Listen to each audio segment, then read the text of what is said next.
Premier grand départ en vacances, ce qu'on appelle traditionnellement la transhumance estivale, qui suit effectivement un week-end du mois de juin où il y a eu quelques ponts et quelques week-ends prolongés.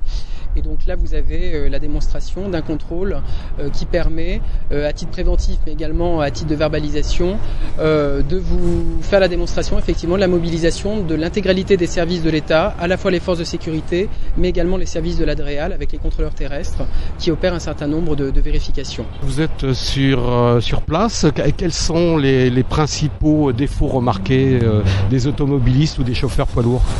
Les principaux défauts remarqués et tout le travail des contrôleurs terrestres de l'ADREAL, c'est justement de s'assurer que la réglementation liée aux transporteurs routiers et donc à la conduite de poids lourds est respectée.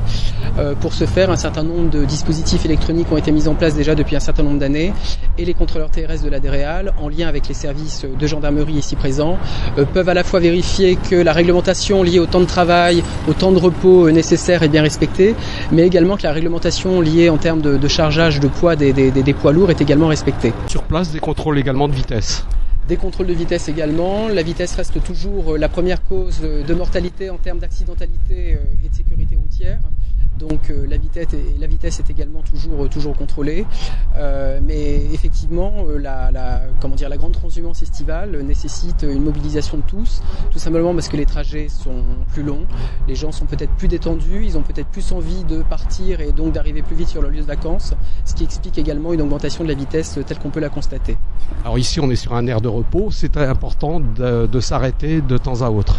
C'est à temps de s'arrêter. La délégation à la sécurité routière a lancé une campagne de communication pas plus tard qu'hier pour rappeler l'obligation et donc la nécessité vitale de temps de pause à heure régulière, justement pour pouvoir récupérer. Et récupérer quoi ? Récupérer tout simplement de l'énergie, mais également de la concentration qui est nécessaire effectivement pour à la fois sauver la vie, sa propre vie, celle des coéquipiers, mais également celle de tous les usagers de la route. Est-ce que vous avez des idées du nombre d'accidents ou des statistiques en Moselle depuis le début de l'année ? Le département de la Moselle, depuis le début de l'année, se situe dans une moyenne qui est plus favorable que la moyenne nationale, avec des indicateurs qui sont plutôt à la baisse, même si c'est toujours compliqué de parler d'indicateurs à la baisse, parce qu'il y a toujours une vie ou toujours une famille qui peut être brisée dans le cadre de ces accidents.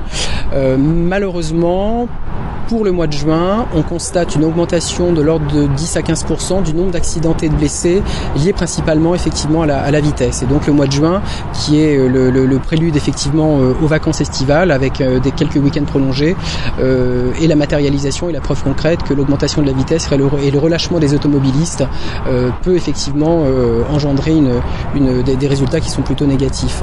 La vitesse n'est pas la seule cause des accidents.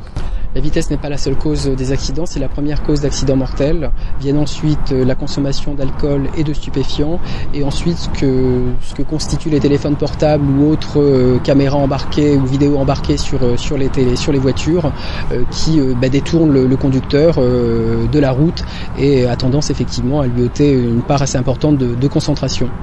La préfecture de la Moselle va rester vigilante tout au long de ses vacances. Tout au long de ses vacances, comme elle l'est effectivement tout au long de l'été, mais bien évidemment, comme c'est le cas lors des week-ends prolongés, mais également lors des périodes de vacances qui plus estivales, on redouble d'efforts en lien avec l'ensemble des services parties prenantes effectivement à la sécurité et à la prévention routière, pour accentuer nos campagnes de communication, nos campagnes d'information et bien évidemment les contrôles et les verbalisations lorsque c'est nécessaire.